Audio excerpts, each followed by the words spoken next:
Hello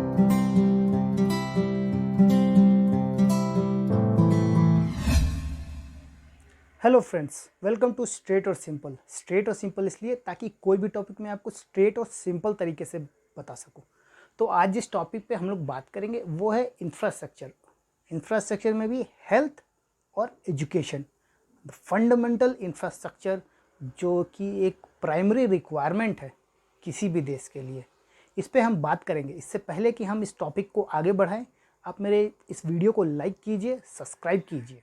आज मैं आपको कोई भी फैक्ट्स और फिगर्स नहीं बताने वाला, क्योंकि कोई फ़र्क नहीं पड़ता फैक्ट्स और फिगर्स को बता करके, क्योंकि फैक्ट्स और फिगर बस आपको ये बताता है कि सिचुएशन ख़राब है, ये नहीं बताता कि क्यों ख़राब है। मैं आपको बताऊंगा कि भारत में जो ये हेल्थ और एजुकेशन का इंफ्रास्ट्रक्चर जो ख़राब है वो क्यों है।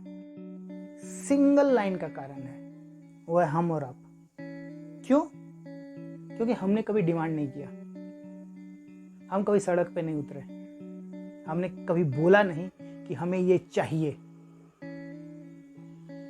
क्योंकि जो हम चाहते हैं नेता हमें वही देते हैं। और हम क्या चाहते थे? शायद प्रोटेक्शन, जातियों का प्रोटेक्शन, अपने इलाके का प्रोटेक्शन, अपने गांव का प्रोटेक्शन। इम्पॉर्टेंट है।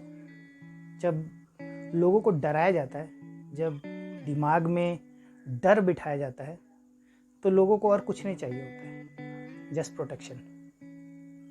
यही हमारे साथ हुआ है। इतने सालों तक हमें डरा हुआ बना के रखा गया है। कभी इससे डरा करके, कभी जात से डरा करके, कभी दूसरे कम्युनिटी से डरा करके।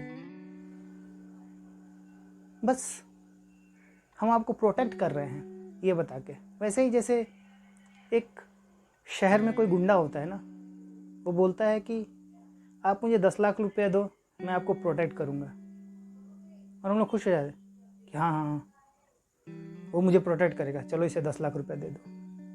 सेम लॉजिक नेता लोग ने पूरे देश पे लगा दिया कि डरा के रखो, जब तक डरे रहेंगे तब तक केवल प्रोटेक्शन मांगेंगे। कोई ज़रूरत नहीं एजुकेशन, हेल्थ, इंफ्रास्ट्रक्चर, कुछ नहीं। एक गजब का एग्जाम्पल तो बिहार है, जिसको मैंने अपनी आंखों से देखा है। मैं छोटा था, बट फिर भी मुझे ये समझ में आता था कि यार अच्छा स्कूल, अच्छा कॉलेज, अच्छा हॉस्पिटल, इंजीनियरिंग कॉलेजेस क्यों नहीं बनाते ये लोग। पढ़ाई के नाम पे आप चरवाहा विद्यालय खोलते हैं, और तर्क इसके पीछे ये होता है कि बच्चे जो है वो दिन में जब भैंस चरा करके आएंगे तब शाम में पढ़ सकते हैं।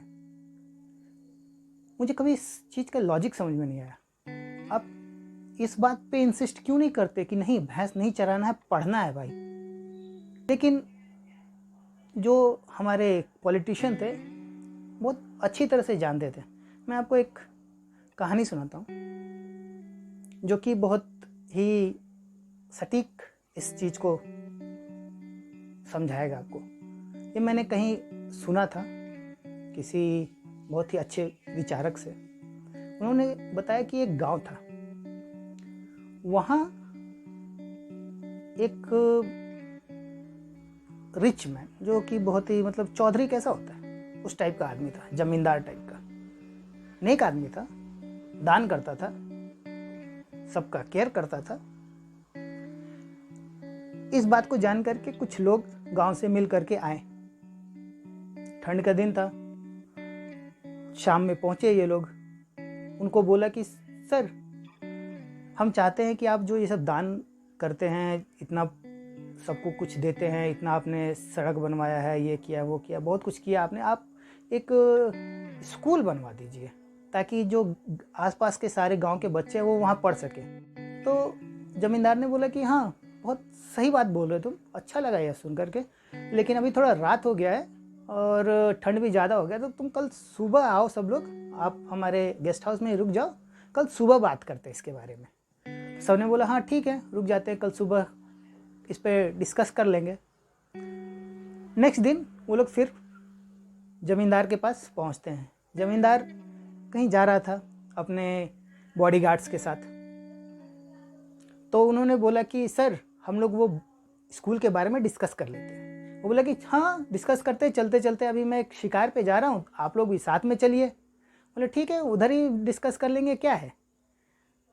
वहाँ पर वो जो ज़मींदार था वो शिकार कर रहा था, ऊपर जो बगुला उड़ता है उसने एक बगुले को गोली मारी।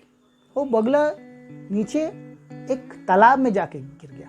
अभी सुबह सुबह बहुत ही ठंड था, तो उसके साथ जो आदमी थे वो दौड़ करके तालाब में कूद गए उसको निकालने के लिए, उसका शिकार को, और शिकार को ला करके दिए उसको। तो जमींदार ने उन गांव वालों को बोला देखा क्या हुआ। तो जमींदार से जो मिलने लोग आए थे वो समझे नहीं साहब हमें तो नहीं समझ में आया क्या हुआ। उसने बोला कि अगर सब पढ़ लिख जाएंगे तो जो मैं शिकार करूंगा उसको इस ठंडे पानी में कूद करके कौन निकालेगा। यही आज तक होता है। मूर्ख बना के रखो, डरा के रखो और प्रोटेक्शन दो, पैसा दो, बताओ कि हम तुम्हारे इज्जत का बड़ा ख्याल रखते हैं, हम तुम्हारा सहयोग करते हैं, हम तुम्हें प्रोटेक्ट करके रखते हैं, हम हैं इसीलिए तुम्हें कोई मारता नहीं, तुम्हें कोई खा नहीं जाता। यही है। और एक स्टोरी सुनाता हूँ जो कि सेम आदमी से मैंने सुना। उसने कहा कि एक अगर मुर्गियों का झुंड है, उनके सारे अगर पंख नोच लो ना और फिर उनको फिर से दाना डालो तो कुछ नहीं कहेंगे, फिर से आकर के वही दाना चुगने लगेंगे और आपके पास आएंगे। ये भी एक पॉलिटिशियंस का माइंडसेट होता है चीज़ों को करने का। आपको नुकसान पहुंचाओ फिर आ जाओ आपसे सहानुभूति जताने के लिए, और आपको लगने लगे कि अरे हाँ यही तो साहब है, यही तो माई बाप है, यही तो हमें सिक्योर करते हैं, यही तो बचाते हैं, यही तो प्रोटेक्ट करते हैं। ये हुआ बिहार के साथ, पूरे देश के साथ। कहीं कम स्तर पे, कहीं बड़े स्तर पे, लोगों पे डिपेंड किया। जो लोग उठे, आवाज़ उठाए कि नहीं हमें ये चाहिए, उनको वो मिला। जब तक हम रोड पे नहीं निकलेंगे, आवाज़ नहीं उठाएंगे, तब तक कुछ नहीं मिलता है। ना स्कूल मिलता है, ना कॉलेज मिलता है, ना एजुकेशन मिलता है। हमें अपने प्रायोरिटी सेट करना पड़ेगा। अगर हमारा ही प्रायोरिटी गलत है तो हम अपने नेताओं को ब्लेम नहीं कर सकते, चाहे वो किसी भी पार्टी का क्यों ना हो, कोई भी क्यों ना हो, आप हो, मैं हूँ, किसी भी कास्ट का क्यों ना हो, किसी भी क्रीड का क्यों ना हो, नहीं फर्क पड़ता है। आप क्या चाहते हैं, हम क्या चाहते हैं, क्या हम उस चीज़ के लिए रोड पे निकले? हमने कभी आवाज़ उठाया कि नहीं हमें वर्ल्ड क्लास इंफ्रास्ट्रक्चर चाहिए, हमें वर्ल्ड क्लास स्कूल्स चाहिए, हमें वर्ल्ड क्लास हॉस्पिटल्स चाहिए?